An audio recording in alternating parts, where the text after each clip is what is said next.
Retirement बयस हूँ 60 वर्ष।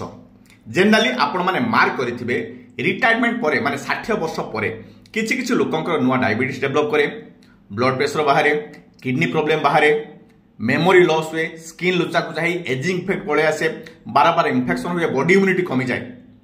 तो से टाइम रे किसी स्पेशल डाएट रहिबा दरकार।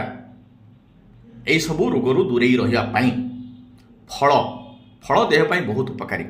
किंतु 60 वर्ष पर कौ फल खाइबे कौ फल खाइबेनी सो दैट आपण मानकु एई सबु रोगरु मुक्ति मिलिबो बा रोगर प्रादुर्भाव आपण देह पर कमी जिवो।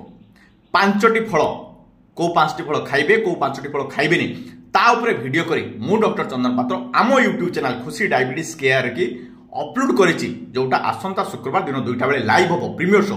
सेतपई आपण माने हम चैनल को सब्सक्राइब करंतु, बेल आइकन को प्रेस करी ऑल नोटिफिकेशन ऑन करंतु सो दैट वीडियो लाइव हेले आपण मानकु नोटिफिकेशन जिवो, देखिबे जानिबे। Thank you.